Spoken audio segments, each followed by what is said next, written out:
ஏழுமலை அப்பா எங்கள் ஏக்கமலை அப்பா அங்கே வாழுமலை அப்பா எம்மை வாழ்த்துமலை அப்பா அங்கே வாழுமலை அப்பா எம்மை வாழ்த்துமலை அப்பா அன்புமலை அப்பா தரும் அருளுமலை அப்பா நீ பண்பில் மலை அப்பா உன்மேல் பக்திமலை அப்பா அப்பா ஏழுமலை அப்பா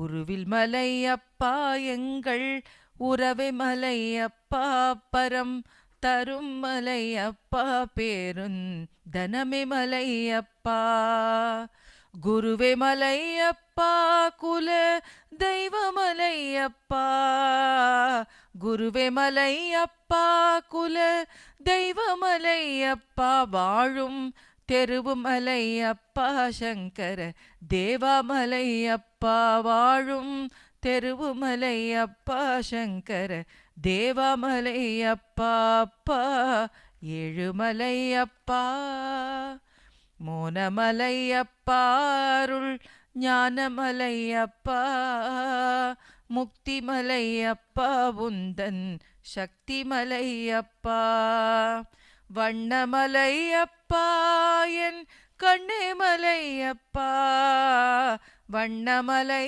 அப்பா என் கண்ணேமலை அப்பா அண்ணாமலை அப்பன் தந்த அமுதமலை அப்பா அப்பா அண்ணாமலை அப்பன் தந்த அமுதமலை அப்பா அப்பா ஏழுமலை அப்பா எங்கள் ஏக்கமலை அப்பா அங்கே வாழுமலை அப்பா எம்மை வாழ்த்துமலை அப்பா அங்கே வாழுமலை அப்பா எம்மை வாழ்த்துமலை அப்பா. What is the significance of Karadiyar நோன்பு? சத்யவான் சாவித்திரின்னு 2 பேர் இருந்தாங்க. அதில் சத்யவானுடைய உயிரை யமதர்மன் எடுத்துட்டான். இப்போ அவன் பின்னாலேயே துரத்திக்கிட்டு போய் சாவித்திரி தன் கணவனை மீட்டெடுத்தா அப்படிங்கிற மாதிரி ஒரு கதை இருக்குது. அதுக்காக அவள் நோற்ற நோன்பு தான் காரடையார் நோன்புன்னு சொல்கிறது. ஸோ ஜென்ரலி இந்த விரதம் தங்களுடைய கணவன்மார்கள் ரொம்ப நாள் நல்லா இருக்கணும், நம்முடைய கொடுமையை தாங்கணுங்கிறதுக்காக வைஃபுங்கெல்லாம் நோக்கிற நோன்பு.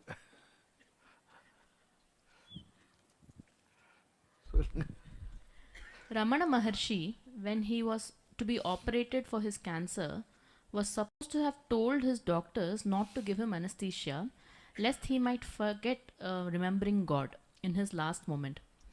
What if he so forgets, with all the value of his wonderful life he led? Understand?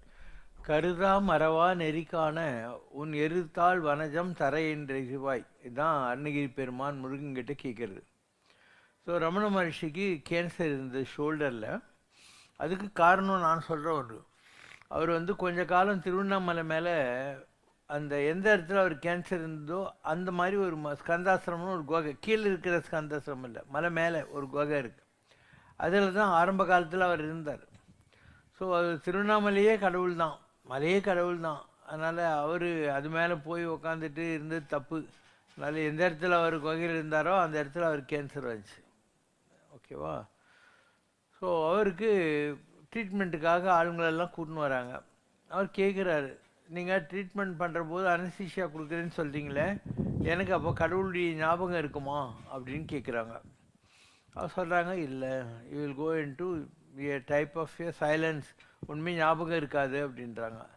இவர் சொல்கிறார், இல்லை, நான் எவ்வளோ வலி இருந்தாலும் தாங்கிக்கிறேன், எனக்கு அனஸ்தீசியா வேண்டாம் அப்படின்னு சொல்லிட்டு ஒரு கண்ணாடி போட்டுன்னு கையில் புக்கு வச்சுன்னுட்டு தனக்கு சம்மந்தமே இல்லாத மாதிரி ஆப்ரேஷன் பண்ண சொல்லி விட்டுட்டார்.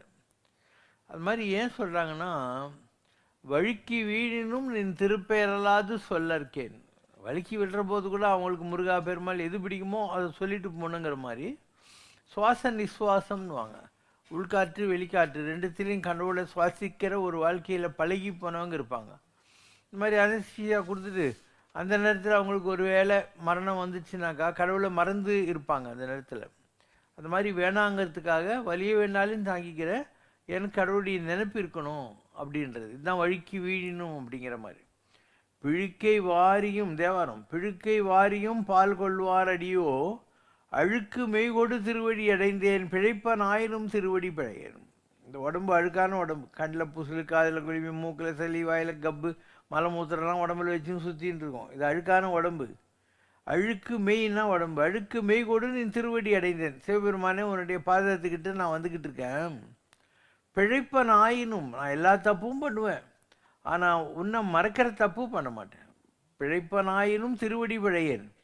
அதனால் அழுக்கு மெய் கொடுங்கிறார். நான் எல்லா தப்பும் பண்ணேன், திருவடி அடைஞ்சேன், பிழைப்பனாயினும் திருவடி பிழையேன். அதனால் நீ அழுக்கை வாரியும் பிழுக்கை வாரியும் பால் கொள்வார் அடியோ. ஒரு பாலில் ஏதோ கொஞ்சம் இருக்க, ஒரு இலை விழுந்திருக்கு, இல்லை ஒரு எறும்பு இருக்குது, அப்போ அது எறும்பு அப்படி தட்டிவிட்டு பாலை குடிப்பாங்க. அந்த மாதிரி எங்கிட்ட எந்த குறை இருந்தாலும் எப்படி அந்த குப்பையை தூக்கி போட்டு பாலை குடிக்கிறாங்களோ அந்த மாதிரி நீ என்னை குடிக்கணுன்றார். பிழுக்கை வாரியும் பால் கொள்வார் அடியோ, அதனால் என்னை நீ மன்னித்து அப்படியே அங்கீகரிக்க வேண்டும் அப்படிங்கிறது ஒரு பாவனை. So any Mahatma ultimately things like that. ஏன்னா அக்கார்டிங் டு தி ஸ்கிரிப்சர்ஸ், நீ சாகிற போது எதை நினச்சிக்கிட்டு சாகிறியோ that is a continuity for your next என்ன சொல்கிறது பர்த்து, இல்லை நெக்ஸ்ட்டு பரமபத விளையாட்டில் உன்னுடைய நெக்ஸ்ட் ஸ்டெப்பு. அந்த எண்ணம் தான், that is your continuous process. அதுக்காக அவங்க அந்த மாதிரிலாம் ப்ரே பண்ணிக்கிறாங்க. அதாவது எந்த நேரத்துலையும் கடவுளை மறந்துடக்கூடாதுங்கிற ஒரு எண்ணத்தில் அவங்க சங்கல்ப விசேஷத்தினால அப்படியெல்லாம் ப்ரே பண்ணுறாங்க. இந்த மாதிரி நிறைய மகான்கள் அவங்க என்ன ஆனாலும் பரவாயில்லன்னு சொல்லிட்டு, இப்போ ராம்சரத்குமார் சாமி இருந்தார், அவருக்கு யூரினரி ட்ராக்கில் கேன்சர் இருந்துச்சு பாவம். இது ஒரு வகையில் மகான்கள் செய்கிற தப்பு இது. அவங்க என்ன பண்ணுறாங்க, வாழ்கிற காலத்தில் உடம்பு ஒழுங்காக வச்சுக்க மாட்டாங்க. அதாவது குளிக்கிறது கொள்வது இதெல்லாம் பண்ண மாட்டாங்க, டைமுக்கு சாப்பிட மாட்டாங்க. இப்போ பரமாச்சாரியார் எவ்வளோ பெரிய நிலை, அவருக்கு எல்லா ப்ராப்ளமும் இருந்தது லாஸ்ட் டேஸில். அதாவது லங்ஸில் எங்கேயோ ஒரு இடத்துல மண் கொட்டி போய் மணல் கொட்டிடுச்சு, அதனால் ஒரு லங்ஸ் வேலை செய்யாது இருந்தது. அண்டு கொலைப்பட்டினி இருந்து அவருக்கு அல்சர் இருந்தது. கண்ணுக்கு ஒரு கண்ணு கொஞ்சோண்டு தான் தெரியும், மற்ற 1.5 கண்ணு தெரியாமல் போயிடுச்சு. இப்படி எவ்வளோ அவங்களாம் ஏன்னா நம்மளை பற்றி கேர் பண்ணிக்கக்கூடாதுன்னு ஏதோ ஒரு தப்பான்னு இருக்காங்க. அப்படிலாம் இல்லை. நீ ஆரோக்கியமாக இருந்தால் கடவுளுக்கு இன்னும் ஏதோ ஒரு கைங்கரியம் பண்ணலாம் இல்லையா, அப்படி சிக்காக இருந்துக்கிட்டு இது பண்ணணும். அண்டு நிறைய பேர் ஜனங்களுக்கு இதெல்லாம் புரியறதில்ல. ஆனால் கடவுளுடைய ஞாபகம் இருக்கும். ஏன்னா அவங்களுக்கு பயங்கர ட்ரைனிங் இருக்கும். ஓம் ஸ்ரீராம் ஜெயராம் ஜெயராம் சொல்லி சொல்லி சொல்லி சொல்லி பயங்கர ட்ரைனிங் இருக்கும். அதனால் என்ன ஆகுது, ஃபிசிக்கலாக அவங்களுக்குள்ள ஏல்மெண்ட்ஸு, அவங்களுக்குள்ள டிஸ்கம்ஃபர்ட்ஸு, அவங்களுக்குள்ள வியாதிகள்லாம் பாதித்து தான் தீரும் யாராக இருந்தாலும். சரீரத்துக்கு உள்ளது சரீரத்துக்கு, ஆத்மாவுக்கு உள்ளது ஆத்மாவுக்கு. ஆனால் ஆத்மாவில் அவங்க அந்த நிலையில் இருக்கிறாங்க. சாகிற போது கூட கடவுளையே நினச்சிக்கிட்டு இருக்காங்க. அதுவும் அவரெல்லாம் ஜீவசமாதியில் இருக்கார். யோகி ராமசரத்குமார் சாமி இன்னி கூட உள்ளதான் உட்காந்துருக்காரு அவர். நான் போயிருக்கேன். ஒரு 48 நாள் நான் ராமேஸ்வரத்தில் ஆரம்பித்து 47 திருவண்ணாமலையில் முடிக்கிற மாதிரி 48 சிவன் கோயில் தரிசனம் பண்ணேன். எங்கெங்கேயோ போனேன் வடநாடு. ஏன்னா 48 நல்ல சிவன் கோயில் கிடைக்கிறதே இல்லை. நீங்கள் பார்க்குற ரோடு ஓரத்து கோயிலெலாம் விட்டுரு, நல்ல கோயிலாக இருக்கணும், பழமையான பிராச்சீனமான. அப்படி 48 கோயில் சுற்றி திருவண்ணாமலைக்கு வந்தேன் நான். Then I had the access through my spirit to enter into his ஜீவசமாதி.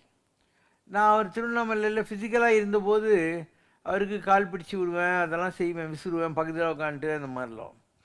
ஸோ ஆசிரமத்துக்குள்ளே போய் ஜீவசமாதிக்குள்ளே போய் அவருக்கு நான் வழக்கம் போல் கை காலெலாம் பிடிச்சி விட்டேன். அதுக்கெல்லாம் சும்மா தான் இருந்தார்.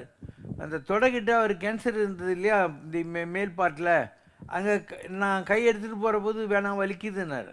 அப்போ எந்த கண்டிஷனில் நீ போய் ஜீவசமாதியில் உட்காரியோ அந்த கண்டிஷனில் தான் நீ இருப்ப. அதுக்கு பேசாமல் இருக்கிற போதே ஒழுங்காக பார்த்துடலாம் இல்லையா உடம்ப. நீங்கள் ஃபிசிக்கலாக இருக்கிற போதே ஒழுங்காக உடம்பார் அழியின் உயிரார் அழிவர். உடம்பு அழிஞ்சதுன்னா ஆத்மாவுக்கும் அது பாதிக்குது. உடலுக்குள் உத்தமன் உருபொருள் கண்டேன், எனவே உடலை ஓவாது ஓம்புகின்றேனேங்கிறார். உள்ளே உட்காந்துருக்கான் பெருமாள். இந்த கோயிலை நம்ம ஏன் பெருக்கிறோம் முழுகிறோம், சாமி இருக்கார். அந்த மாதிரி ஊன் ஆலயம் வள்ளல் பெருமானுக்கு நம்ம உடம்பு தான் கோயில். இதை நாம் சுத்தமாக வச்சுக்கணும், ஆரோக்கியமாக வச்சுக்கணும். இதில் எந்த தப்பும் கிடையவே கிடையாது. இது மகான்களுக்கு புரியறதில்லை. ஏதோ ஒரு எக்ஸ்ட்ரசிக் லெவலில் இருந்துடுறாங்களாம், அதனால் அவங்க they generally don't care for or bother about their physical content of the thing. ஒரு கோயிலை சுத்தமாக வச்சுக்கிற மாதிரி தான் நம்ம உடம்பு சுத்தமாக வச்சுக்கணும். அண்டு நிறைய பேருக்கு இது தெரியாது. நான் பேண்ட் ஷர்ட்டு போட்டுன்னு சுற்றுறேன், பையமா குர்த்தா போட்டுன்னு சுற்றுறேன், என்ன இதில் தப்பு இருக்குது இல்லையா? மனசு தானே கோயில். உள்ளகிற கோயிலுக்கு வெளியில் எந்த ட்ரெஸ்ஸு போட்டால் என்ன? People don't understand. So this once own conviction. அவங்க எப்படி வாழணுங்கிறது இன்னொருத்தர் வந்து கட்டு சாதம் மாதிரி கட்டி கொடுக்க முடியாது. அது காரணம் வந்து பழைய ஜென்மத்து வாசனைகள். இதுக்கு முன்பிறவிகளில் அவங்க எப்படி இருந்தாங்களோ அதே மாதிரி இந்த பிறவியில் அவங்களுக்கு அந்த எண்ணங்கள் தோன்றும். இப்படி இருக்கணும் அப்படி இருக்கணுங்கிற மாதிரி அவங்களுக்கு எண்ணங்கள்லாம் தோன்றும். அதனால தான் அப்படி இருக்காங்க. அந்த காலத்துலலாம் ஹோட்டலு லாட்ஜு அதெல்லாம் கிடையாது. அதனால் இவங்க என்ன பண்ணுவாங்க, எங்கெல்லாம் நீர்நிலை இருக்கோ அந்த நீர்நிலையில் இவங்களுக்கு ஒரு கூட ஒரு ஜலபாத்திரம் வச்சுருப்பாங்க. அதில் தண்ணி எடுத்து குளிப்பாங்க. ஏன்னா டைரெக்டாக நம்ம உடம்புல இருக்கிற அழுக்கு தண்ணியில் படக்கூடாதுன்னு ஒரு கன்விஷன் உண்டு. ஒரு காலகட்டத்தில் இதெல்லாம் தேவைப்பட்டுச்சு. ஏது வெளியில் சாப்பிட மாட்டாங்கன்னா எதுவும் இல்லை அந்த காலத்தில். போகிற ஊருங்களில் லாட்ஜி இருந்ததா, ஹோட்டலுங்க இருந்ததா, அந்த மாதிரி டீ கடைங்கெல்லாம் இருந்ததா? ஒன்றும் கிடையாது. ஸோ வாழைப்பழ சத்துமாவை அவங்க துண்டில் மூட்டை மாதிரி கட்டிங்கன்னா அப்பப்போ கொஞ்சம் சாப்பிட்டு எங்கேயாவது கிணத்துல தண்ணி கொஞ்சம் அள்ளி குடிச்சிட்டு அப்படியே ட்ராவல் பண்ணவங்கலாம் இருக்காங்க. இல்லை சத்திரத்தில் போய் உட்காந்துக்கிட்டு அங்கே சத்திரத்தில் ஏதாவது சாப்பாடு கொடுத்தாக்கா அதை சாப்பிட்ற பழக்கத்தில் இருப்பாங்க. இல்லை ஒரு ஊருக்குள்ளே போகிற போது அந்த ஊரில் இருக்கிற யாராவது வீடுங்களில் போய் பாத்தி பிச்சாந்தேகின்னு கேட்டுட்டு கிடைக்கிறத சாப்பிட்றவங்க இருந்தாங்க. சில பேர் கூடு ஃபுட்டு சாப்பிட மாட்டாங்க. அவங்க வந்து இந்த மாதிரி சத்தத்தில் தங்குற போது ஏதோ அரிசி கிரிசி வாங்கி அவங்களே குக் பண்ணி அப்படி கஞ்சி மாதிரி காய்ச்சி குடிக்கிறவங்களும் இருப்பாங்க. இதெல்லாம் ஒரு ப்ரிஸ்கிரிப்ஷன் கிடையாது. இது வாசனாதிகளும் இருக்குது. இந்த பிறவியில் அவங்களுக்கு கிடைக்கக்கூடிய அவைலபிலிட்டி ஆஃப் தி ஃபுட்டு இதெல்லாம் கூட இருக்குது. ஸோ பல வகையில் அவங்களுக்கு அவங்க சூஸ் பண்ண வாழ்க்கைங்கிறது ஒரு இன்கன்வீனியன்ஸு தான். அதாவது நம்ம மகான்கள் அந்த ஆங்கிளில் பார்க்குறது வேறு, ஒரு ஃபிசிக்கல் வேர்ல்டில் நம்ம இருக்கோங்கிற பாவனையில் பார்க்குற போது அதுக்குள்ள பிரச்சனைகள் வேறு. இது ரெண்டையும் பேலன்ஸ் பண்ண வேண்டியிருக்கும். நான் வந்து சஷ்டிகள்லாம் விரதம் இருக்கும் ஒரு காலத்தில், பயங்கரமாக இருப்பேன். அண்டு திருச்செந்தூரில் போய் உட்காந்துட்டு இருப்பேன். அந்த மாதிரியெல்லாம் திருவண்ணாமலைக்கு நான் போனபோது சாமி சொன்னார், your Ratnagiri Swami is calling you from here, you go to ரத்னகிரின்னாரு. நான் ரத்னகிரி போனேன். அப்போ சாமி எனக்காக அங்கே ரெடியாக ஒரு சீட்டு வச்சுருக்காரு, பழனி கௌபீனம் அப்படின்னாரு. பழனிக்கு போய் அதாவது ஒரு நாங்கள்லாம் ஆண்டி பண்ணாரோம். அதனால் என்னுடைய தீட்சைன்றதே கோமணம் தான். அவர் பழனி கௌபீனம்னா கோமணம் அர்த்தம். ஒரு சீட்டு எழுதி நேராக பழனிக்கு போ அப்படின்னாரு. நான் பழனி கோயிலுக்கு போனேன். பழனி கோயிலில் அவனுங்க என்ன பண்ணாங்க, நான் போய் கேட்கல, எனக்கு இது கூட அது கூடன்னு கேட்கல. அது மைண்ட் டு மைண்டு. பழனியில் இருக்கிற விக்கிரகத்துக்குள்ளேயும் அவர் ஆத்மா தான் இருக்குது. ஸோ நான் அங்கே போய் நின்ன உடனே அப்போ தான் அந்த கால அபிஷேகம் ஆகியிருந்தது. இப்போ பழனி ஆண்டவனுக்கு அபிஷேகம் பண்ணி முடிச்ச உடனே அந்த ஒரிஜினல் வேலைக்கு ஒரு சிலைக்கு ஒரு கோமணம் கட்டியிருப்பாங்க இல்லையா, அந்த கோமணம், ஒரு ரோஜா பூ மாலை, சந்தனம், விபூதி, பஞ்சாமிர்தம் எல்லாத்தையும் ஒரு தட்டில் வச்சு அந்த ஆள் ஏதோ பேய் பிடிச்ச மாதிரி என்கிட்ட கொண்டு வந்து கொடுத்தான். அவனுக்கு கொடுக்க வேண்டிய அவசியமே இல்லை, நான் கேட்கவும் இல்லை. இவர் இங்கே சங்கல்பம் பண்ணுறது எங்கே கிடைக்குது. நான் அதை அப்படியே எடுத்துன்னு ரத்தினகிரி வந்தேன். அவங்க கொடுத்தது அப்படியே எடுத்துன்னு ரத்தினகிரி வந்தேன். சாமி எனக்காக வெயிட் பண்ணிகிட்டே இருக்கார். அவர் இருக்கிற ரூமுக்கு ஒட்டி கீழே ஒரு 10 படி இறங்கி போனால் அங்கே ஒரு கண்ணாடி, ஒரு வேலு, ஒரு விளக்கு எரிஞ்சிகிட்ருக்கோம். நான் ஒரு தடவை தான் அங்கே போயிருக்கேன். அந்த ஒரு தடவை தான் அது. என்னையும் உள்ளே கூட்டின்னு போயிட்டு அந்த நான் கொண்டு வந்த கவியணும் அது எல்லாத்தையும் அங்கேயே வச்சுட்டு அவர் சீட்டு இருந்தார், நீ உலகம் பூரா போக வேண்டியிருக்கு, அதனால் நான் ஒரு குருங்கிற முறையில் பழனி ஆண்டவனுடைய தீட்சையை கொடுக்க வேண்டியிருந்தது, கொடுத்துட்டேன். நீ வந்து என்ன ட்ரெஸ்ஸில் வேணாலும் இருந்துக்கலாம், ஏதாவது ஒரு காலகட்டத்தில் இதை உனக்கு கொடுக்க சொல்லி எனக்கு உத்தரவானா நான் உனக்கு கொடுப்பேன், தீட்சை கொடுத்தாச்சு நீ போனார். இப்படியெல்லாம் இருக்குது. Everything is there. Poomani அடிகளான்னு ஒருத்தர் இருந்தார். சண்முக சிகாமணின்னு ஒரு ஐஏஎஸ் ஆஃபீஸர் இருந்தார், இந்து சமய அறநிலைத்துறை. அவருக்கு இந்த மீனாட்சி கணபதி நாடின்னு விநாயகர் காலனியோ விநாயகர் நகரோ கபாலீஸ்வரம் கோயிலுக்கு பக்கத்து நீங்கள் லஸ்ஸுக்கு போகிற சந்தில் இருக்குது, அந்த ஓலையில் வந்தது. இதுக்கு முன்பிறவியில் நீ சிவஞான போதம், சிவஞான சித்தியார் இதெல்லாம் பாராயணம் பண்ணின ஒரு தமிழ் ஆதீனத்தில் இருந்த, இந்த பிறவியில் உனக்கு குருவாக இருந்தவர் பூமணி அடிகளார்னு பிறந்திருக்காரு, நீ அவர்கிட்ட போய் தீட்சை வாங்கணும்னு வந்தது. அண்டு பூமணி அடிகளார் யாருன்னா பை இது கேஸ்ட் நாடார். அவர் பஞ்சாயத்து தலைவராக இருந்தவர் அதை விட்டுட்டார். அவருக்கு குரு ஒருத்தர் இருந்தார், பகவதி பெருமாள் பிள்ளைன்னு சொல்லிட்டு நாகர்கோயிலில். அவர்கிட்ட உபதேசம்லாம் வாங்கினவர். ஸோ அந்த பூமணி அடிகளாருக்கு எனக்கு தெரியும், அவங்க ஒய்ஃபு ஒருத்தர் இருந்தாங்க. ஸோ அவங்களும் ஒரு நாள் இவர் லெக்சர் கொடுத்துன்னு இருந்தபோது டெய்லி வந்து உட்காந்து கேட்டு கேட்டு நம்ம 2 பேரும் கணவன் மனைவியாக இருக்கவே வேண்டாம், ஆனால் கணவன் மனைவியாக கல்யாணம் கட்டிக்கணும்னு வந்து கேட்டாங்க. இவர் அப்படின்னா சரின்னு கட்டிக்கிட்டார். ஸோ அந்தம்மா பிராமின் ஆக்சுவலாக போத்தி. இந்தம்மா ஏதோ விட்டுக்குறை தொட்டக்குறை இருக்கும், அதனால தான் அதெல்லாம் நடக்குது. ஸோ அவர் என்ன பண்ணார், மெட்ராஸ் எப்போ வந்தாலையும் கபாலீஸ்வரன் கோயில் குளத்தில் தான் படுத்துக்கின்னு இருப்பார், அங்கே தான் படுத்துன்னு இருப்பார். எப்பயாவது எங்கள் வீட்டுக்கு வருவார். நான் சொன்னேன் அவர்கிட்ட, இந்த மாதிரி சண்முக சிகாமணிக்கு நீங்கள் சிவஞானம் போதும் உபதேசம் கொடுக்கணும்னு அந்த ஓலையில் வந்துருக்கு அப்படின்னு. அவர் சரி எங்கே வச்சு கொடுக்கணும்னு இருக்குது, உங்கள் குருவோட சமாதி இடத்துல வச்சு கொடுக்கணும், அது நாகர்கோவில் கிட்ட இருக்குது, பகவதி பெருமாள் பிள்ளையோடைய இது. அண்ட் அங்கே போனோம். போன உடனே அவர் எதிரில் உட்கார சொன்னார். இவர் அவர் எதிரில் உட்காரார், கண்ணை மூடினார். 1/2 மணி நேரம் கழிச்சு நான் கொடுத்துட்டேன் அப்படின்னு. இவங்க என்ன நினச்சிப்பீங்க, துண்டை போட்டு காதில் குசு குசுன்னு சொல்லுவார். அதெல்லாம் ஒன்றுமே இல்லை, சங்கல்பம் மாத்திரம், மனசுக்குள்ளேயே நான் கொடுத்துட்டேன்னாரு. இது ஒரு உதாரணம் எப்படியெல்லாம் இருக்குன்றது. இன்னாருக்கு இன்னார் என்று எழுதி வைத்தான் இறைவன் அன்றுன்னு ஏதோ ஒரு பாட்டுக்குது இல்லையா, அந்த மாதிரி யார் யாருக்கு கனெக்டடு அவங்கக்கிட்ட தான் அவங்களுக்கு புரியும். இப்போ திருவண்ணாமலை விசிறி சாமி வந்தார், அவர் என்னையே வந்து ரத்தனகிரி சாமி கிட்ட போ, அவர் வெயிட் பண்ணிகிட்டு இருக்காருன்னு சொல்லணும் இல்லையா. இந்த கவிபின தீட்சிக்கு ஏன் அங்கே நீ போகணுன்ற அந்த வழி, இது பழனி வழியில் வந்தாக்கா அங்கே போக வேண்டியிருக்கும்.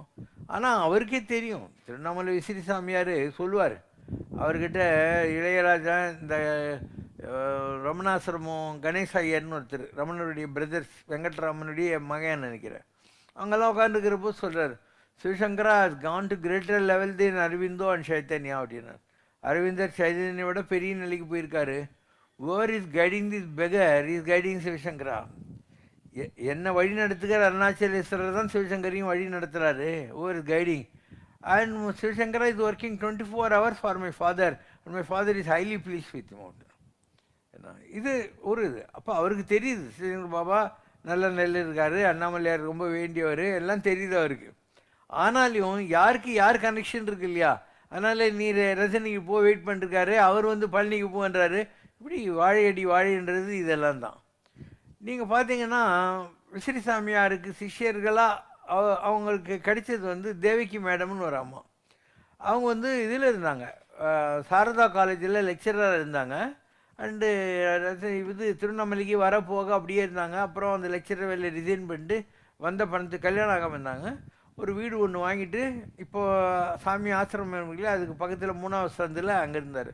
சாமிக்கு உடம்பு சரியில்லாத போது அவங்க வீட்டில் வச்சு அவங்க பார்த்துக்கிட்டு இருந்தாங்க. அதுக்குள்ளே இந்த ஆசிரமம் கட்டினாங்க, ரமணாசிரமத்துக்கு எதிரில் இருக்கிறது. அதுக்கப்புறம் இங்கேயே ஒரு டாக்டர் 2 நர்ஸுங்களை போட்டு அவரை பார்த்துக்கிட்டாங்க. அதெல்லாம் வேற கதை. ஏன் அந்த மாதிரி வருதுன்னா, விசிறி சாமியாருடைய குரு இருந்தார் இல்லையா, அவர் கஞ்சங்காடு ராமதாஸ் சுவாமிகள். கஞ்சங்காடு ராமதாஸ் சுவாமியுடைய சிஷ்யை யாருன்னு சொன்னால் கிருஷ்ணாபாயின்னு ஒரு லேடி. ஸோ அந்த வாசனைகள் இருக்குது இல்லையா, அவருடைய குருக்கு லேடி தான் சிஷ்ய. அதே மாதிரி ஆத்மாக்களில் வராங்க இல்லையா, அதனால் இவருக்கும் தேவகி மாத்தா தான் சிஷ்யாக வர வேண்டியது. இதெல்லாம் ஒன்றுமே கணக்கு புரியாது உங்களுக்கு, ஏன் இப்படியெல்லாம் நடக்குது, இதெல்லாம் எதுவுமே சொல்ல முடியாது.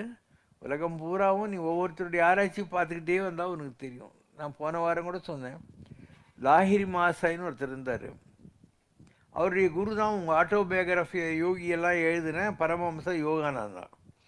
இந்த லாரி மாசாயி கல்கட்டாவில் ரயில்வேல வேலை செஞ்சிட்டு இருந்தார். அவருக்கு ட்ரான்ஸ்ஃபர் ஆகி போடுது எங்கள் நார்த் இந்தியாவுக்கு.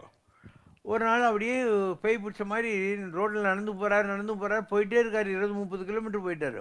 அப்போது ஒரு ஆள் வராரு, வந்துட்டு உன் குரு உன்னை கூட்டணும் சொல்லியிருக்காரு, இதை குடின்னு ஒரு கிண்ணத்தில் ஏதோ கொடுக்குறாரு.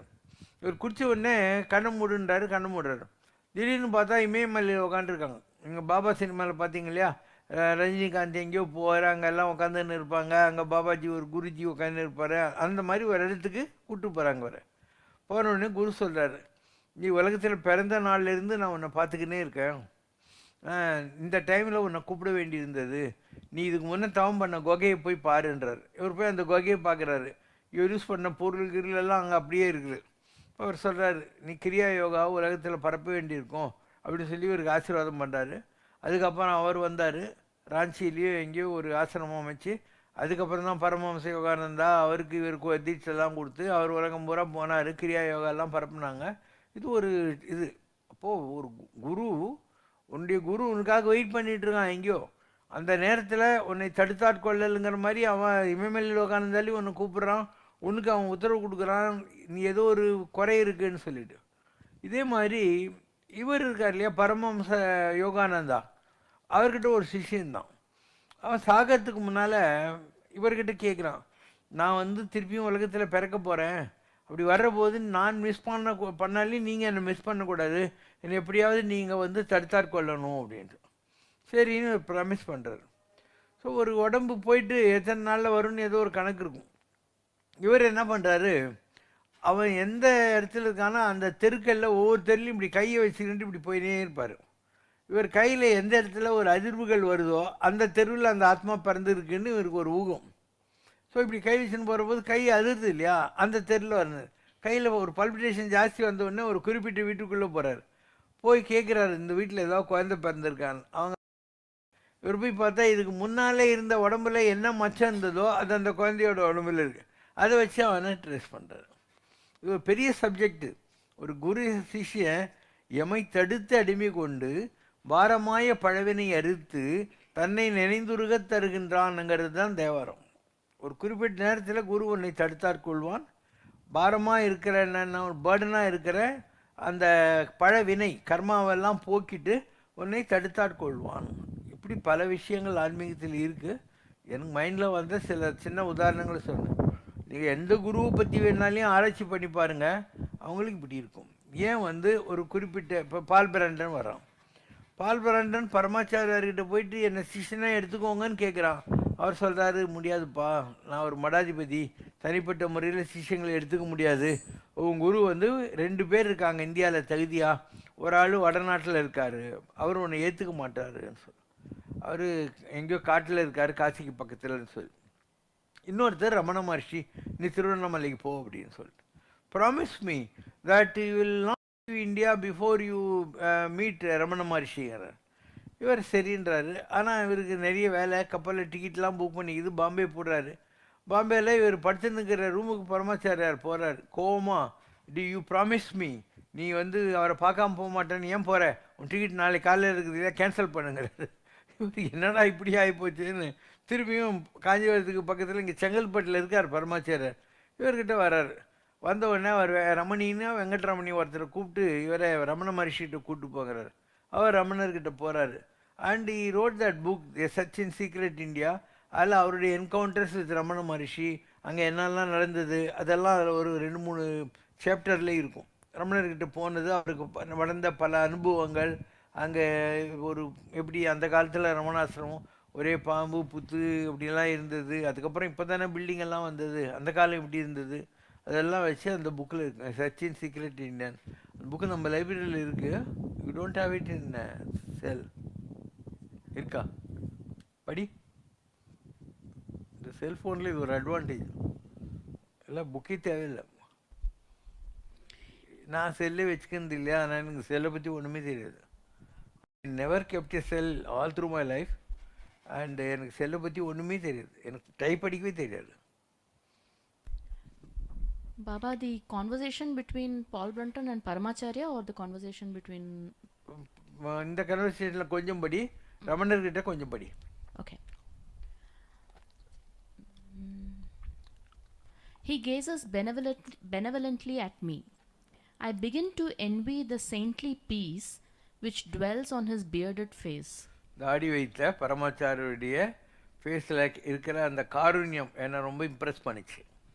Surely his heart has never known the devastating upheavals which have scarred mine.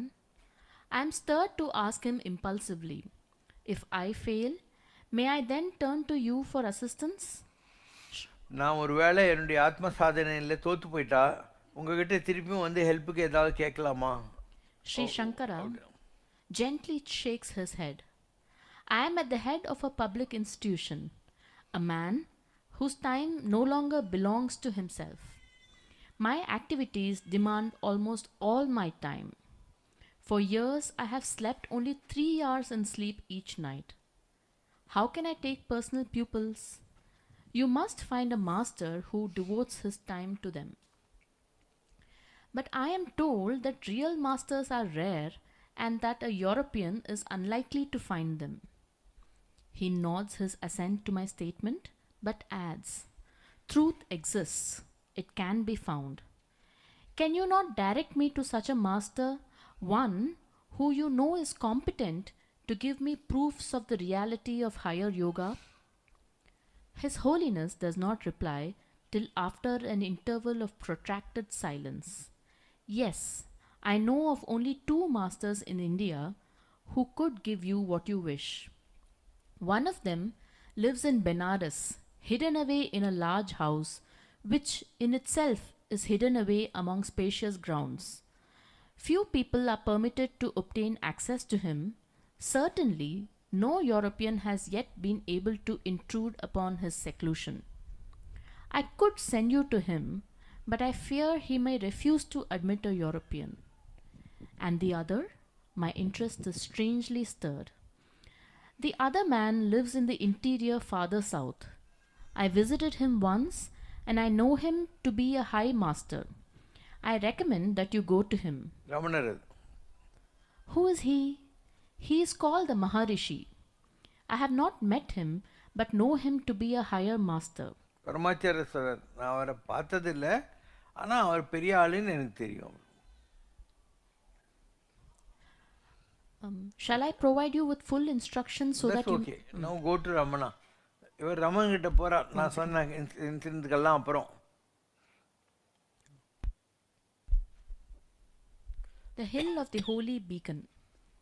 Holi பீக்கன்னா Tiruvannamalai இல்லையா, அது மயில் முருகர் சம்மந்தப்படுது இல்லையா, அதனால அப்படி சொல்கிறது. Okay. My guide approaches the divan, prostrates himself prone on the floor, and buries his eyes under folded hands. The divan is but a few paces away from a broad, high window in the end wall. ரமணாசுரம் போயிருந்தால் உங்களுக்கு தெரியும், மாத்ருபுதேஸ்வரர் கோயில் இருக்கு இல்லையா, அந்த அவங்க அம்மா வச்சு சமாதி இல்லையா, அந்த இடத்துல இருக்கிற அந்த granite bench. I surrender myself to the steadily deepening sense of restfulness until 2 hours have passed. The passage of time now provokes no irritation because I feel that the chains of mind-made problems are being broken and thrown away. Does this man, the Maharishi, emanate the perfume of spiritual peace as the flower emanates fragrance from its petals? ஒரு பூ அதனுடைய வாசத்தை வீசுகிற மாதிரி ஒரு மகானுடைய ஆத்மாவிலிருந்து நம்மளை அமைதிப்படுத்துறதுக்கான இந்த ஆதரவு கிடைக்குதா? I begin to wonder whether, by some radioactivity of the soul, some unknown telepathic process, the stillness which invades the troubled waters of my own soul really comes from him. Yet he remains completely impassive, unaware of my very existence, it seems. Comes the first ripple.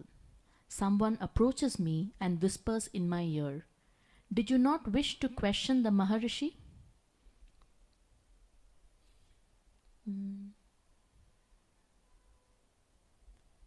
The intruder, thinking perhaps that my lack of response is a sign that I have not heard him, repeats his question loud. But in those lustrous eyes which are gently staring at me, I read another question, albeit unspoken. Can it be? Is it possible that you are still tormented with distracting doubts when you have now glimpsed the deep mental peace which you and all men may attain? The peace overwhelms me. I turn to the guide and answer, "No, there is nothing I care to ask now. Another time." Okay. Conversation between Ramana and Palu.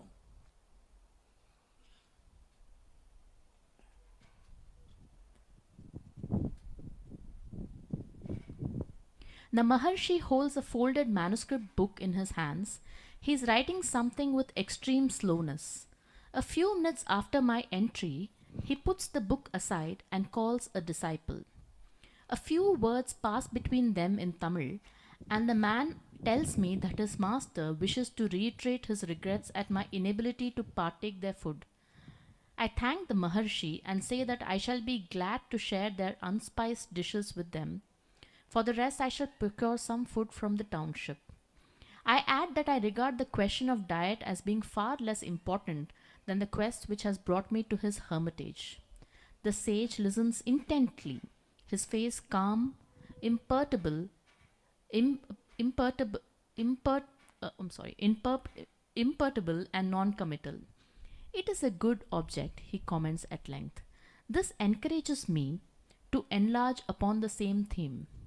Master, I have studied our Western philosophies and sciences, lived and worked among the people of our crowded cities, tasted their pleasures, and allowed myself to be caught up in their ambitions. Yet, I have also gone into solitary places and wandered there amid the loneliness of deep thought. I have questioned the sages of the West, now I have turned my face towards the East. I seek more light. The Maharshi nods his head as if to say, "Yes, I quite understand. I have heard many opinions, listened to many theories. Intellectual proofs of one belief or another lie piled up all around me. I am tired of them, skeptical of anything which cannot be proved by personal experience. Forgive me for saying so, but I am not religious. Is there anything beyond man's personal material existence? If so, how can I realize it for myself?" The 3 or 4 devotees who are gathered around us stare in surprise. He makes no verbal reply, but appears to have dropped into some train of thought. Because there is nothing else to do, and because my tongue has now been loosened, I address them for the 3rd time. The wise men of the West, our scientists, are greatly honored for their cleverness. Yet they have confessed they can throw but little light upon the hidden truth behind life. It is said that there are some in your land who can give what our Western sages failed to reveal. Is this so? Can you assist me to experience enlightenment? இவன் கேட்குறான், எனக்கு நீங்கள் ஞானத்தை கொடுப்பீங்களா, அது எப்படி இருக்கும்ன்றதை நான் தெரிஞ்சுக்க விரும்புகிறேன். எங்கள் நாட்டில் அப்படி எனக்கு கிடைக்கல. At last his lips open and he says gently, "You say I want to know. Tell me, who is that I?" What does he mean? He has now cut across the services of the interpreter and speaks direct to me in English. Bewilderness creeps across my brain. "I'm afraid I don't understand your question," I reply blankly. "Is it not clear? Think again." I puzzle over his words once more. An idea suddenly flashes into my head. I point a finger towards myself and mention my name. "And do you know him?" "All my life," I smile back at him. "But that is only your body." Again I ask, "Who are you?" I cannot find a ready answer to this extraordinary query. The Maharshi continues, "Know first that I, and then you shall know the truth." My mind hazes again. I am deeply puzzled. This bewilderment finds verbal expression. But the Maharshi has evidently reached the limit of his English, for he turns to the interpreter and the answer is slowly translated to me. There is only one thing to be done. Look into yourself. Do this in the right way, and you shall find the answer to all your problems. நான் என்ற விசாரத்துக்கு போ, நான் யாருன்னு கேட்டுப்பாரு, அப்போது உனக்கு ஞானம்ன்றது என்னான்னு தெரிஞ்சிடும் அப்படின்னு. இவன் சொல்கிறான், நான் தான் பால் பரண்டன் அப்படின்றான். அதுவும் உடம்புக்குள்ள பேர் அப்படின்னு அது அந்த சப்டில் டிஃப்ரென்ஸு சொல்லிக்கிட்டே போவார். எனது யானும் வேறாகி யாதும் எவரும் யானாகும், யானாகி என்னை விழுங்கி தானாய் தண்ணி நின்றது தற்பெருமை. இதெல்லாம் பெரிய சப்ஜெக்டு. இந்த மாதிரி ஒரு டிஸ்கஷன் போகுது. நான் I am not taking it for that. இதுக்கு அடுத்து ஒரு டிஸ்கஷன் இருக்குது. இவன் சொல்கிறான், உலகத்தில் கொஞ்சம் கூட நிம்மதி இல்லாமல் இருக்கே, இதுக்கெல்லாம் என்ன தான் தீர்வு அப்படின்னு சொல்லி கேட்குறான். அப்போ அதுக்கு ரமண மகரிஷி ஒரு பதில் கொடுக்குறாரு.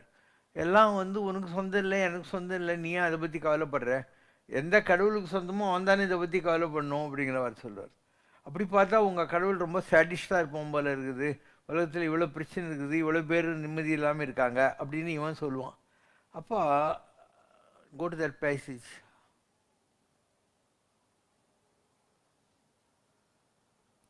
உலகத்தில் எப்பெல்லாம் கடுமையான பிரச்சனைகள்லாம் வருதோ அப்போல்லாம் God will send an inspired man to guide the world அப்படின்னு.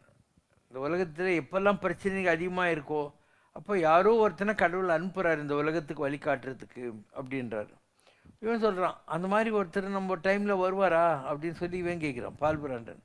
அதுக்கு பரமாச்சாரிய இது ரமண மகரிஷி விட சொல்கிறாரு. Got it? Yes Baba.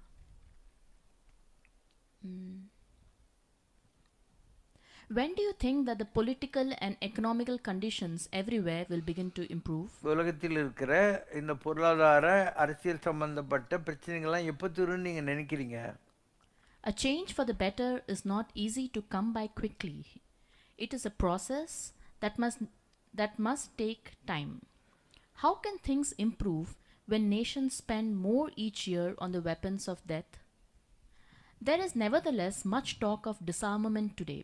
Does that count?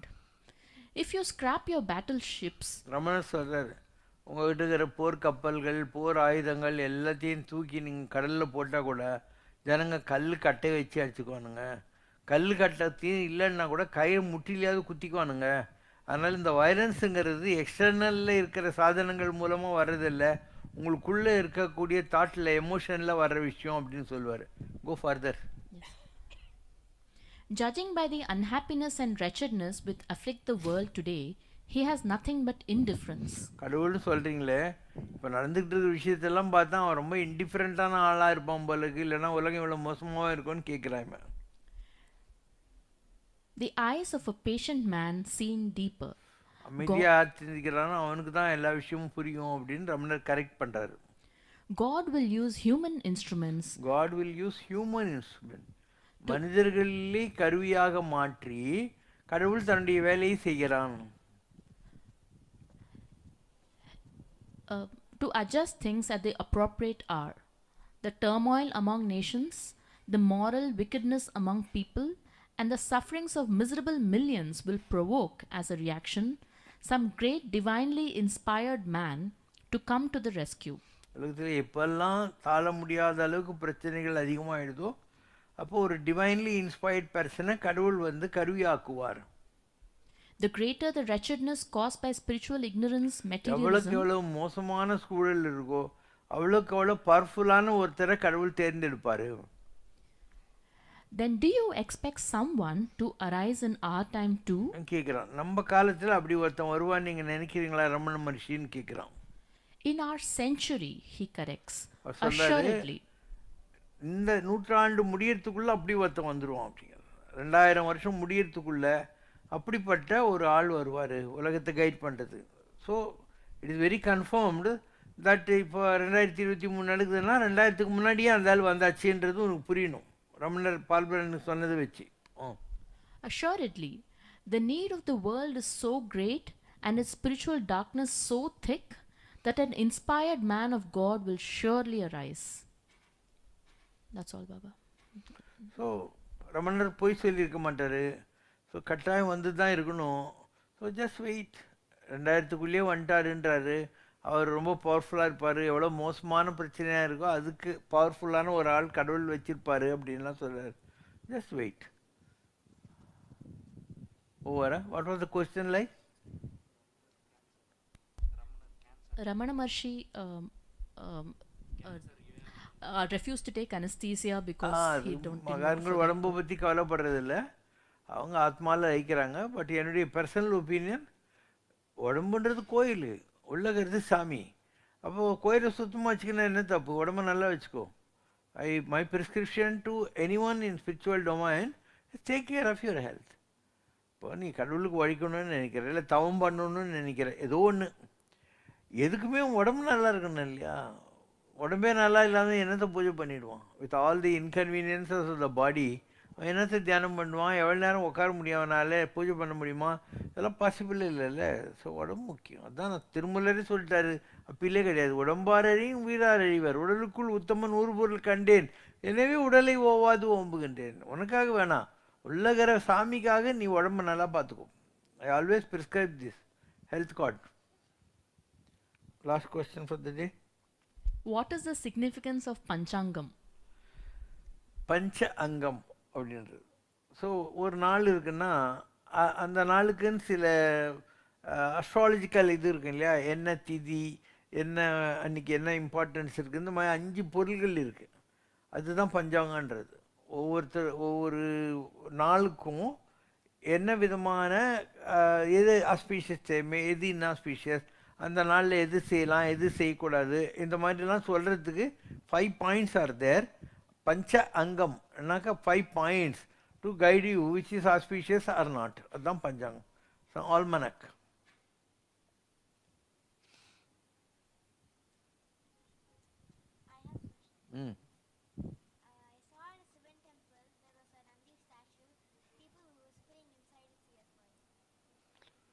உங்களுடைய கொஸ்டின் என்னென்னா, இந்த சிவன் கோயிலில் நந்தி காது வழியாக ஏன் சிவனை பார்க்குறாங்க அப்படின்னு சொல்லிட்டு chanting something. So suppose you are here, somebody who does not know Siva Shankar Baba, he will try to find out from you, can I go and talk to Siva Shankar Baba, is he a good man or bad man, he will scold me or not, all that. So Nandi is the personal secretary for Siva Birman. So they go and say, please recommend to Siva Birman that I have come to talk to him, this is my prayer, recommend me, like that. குறை ஒன்றுமில்லை மறைமூர்த்தி கண்ணா, குறை ஒன்றும் இல்லை கண்ணா, குறை ஒன்றுமில்லை கோவிந்தா.